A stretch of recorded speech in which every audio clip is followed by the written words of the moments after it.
In today's video, I'm going to tackle a little bit more of the nitty-gritty related to putting a retreat together. So I've received a few questions from the first video that we put out on how to put a retreat together. So today I'm going to answer some of those questions that I've received since that video came out.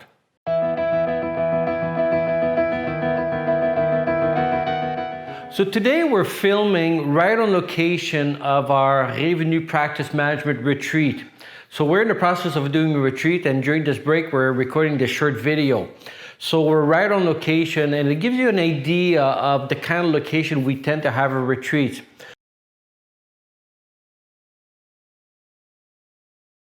So the first question I want to tackle that I got from several people is, at what point do I start doing a retreat? If I'm building my practice and I've got, say, 3 employees, is it worth doing a retreat? There is no magic number, and I've seen some people do a retreat where they only had, say, 4 employees. I think any less than 4 employees, it becomes difficult because you spend so much time together that you're probably pretty much on the same page. But as the organization grows, the need to bring everybody together on the same page increases.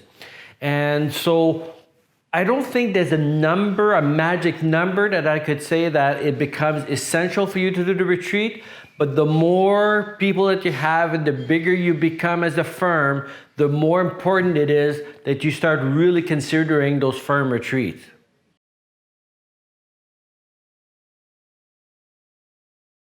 So one of the things that I look for in a retreat is obviously keeping the cost down. And one of the things I kind of look for often is anything I can do to reduce the cost.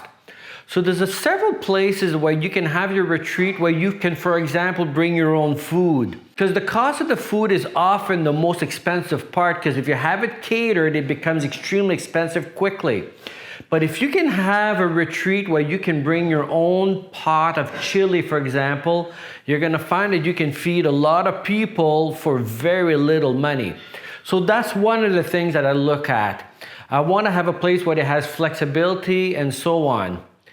The other thing that I look for in where I hold a retreat is a place that's conduit for relaxation. A place like this place here is really cool because it has trees, it has even a little pond, and it's really conduit to having a nice, relaxing retreat.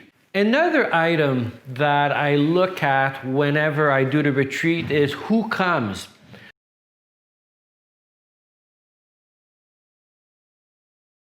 One question that I often get is, do I pay my team while we're having the retreat? The approach that I've always had is that, what is the purpose of the retreat?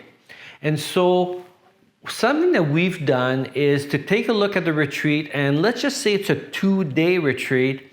What we'll often do is say the first day of the retreat, really concentrate on discussions related to making the team's lives better. So we're going to bring people like a psychologist to talk about stress.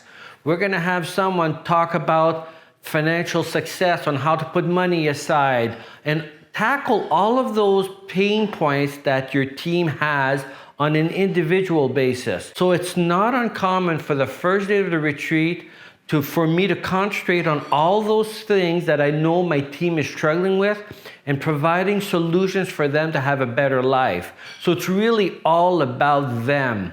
And then on the second day of the retreat, I will take the information that I might have gathered on the first day from the discussions where they shared their pains and struggles and all that.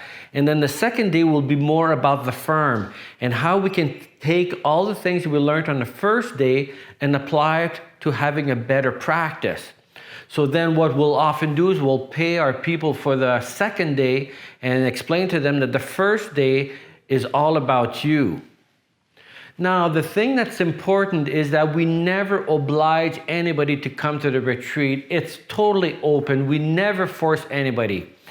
And so because of that, and we keep explaining that given that the first day is all about you, you'd be nuts not to take advantage of that and get all of this free information that we're providing to them. And on day 2, the reason they want to come, they should want to come, is because they will have an opportunity to have a say about how the company is going to be driven over the next 1, 3, 5 years. One of the things that I always highlight also to my team with regards to the first day where it's unpaid is that they will be having a place to stay. We will provide them with food and all of that. So that's kind of an added bonus, other than the fact that the whole thing, a whole day is about them.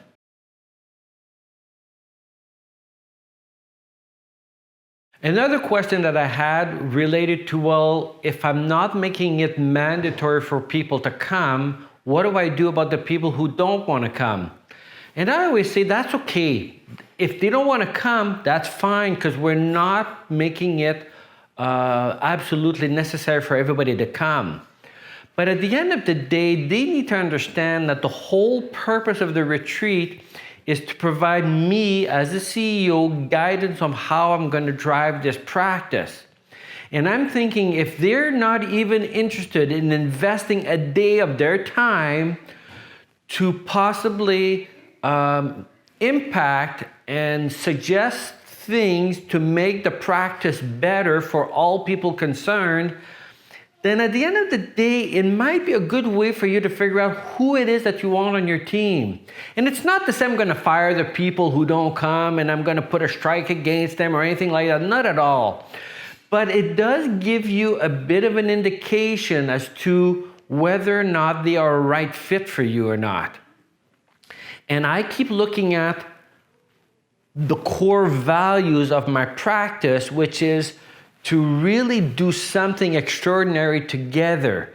And that's one of my values. And I'm figuring that if they don't want to come to the retreat, then that tells me that they may not share my values. And so it's just something to give you a little bit of an inside look on each individual person on your team. And let's face it, at the end of the day, what you want is a team that's extremely close, coherent, who want to work together and have the same visions and drives and goals as you do. And if they don't want to come, then it gives you a bit of an inkling as to where they stand with regards to your practice, to your firm. Plus, it gives you then an opportunity to maybe talk to these people and say, what am I missing here? For you not to be motivated to come to my retreat, then that means that I'm not doing a good job as a CEO to possibly sell the benefits of working here and for you to buy into what we're doing. And so if they're not bought in, then it could very well be that the problem is not them, but me not doing a proper job in selling who we are, why we do what we do to my team member. So what I'm going to do now is kind of bring you into the meeting. The meeting has started a little bit without me, so you'll get a sense of how we're all compiled around the room.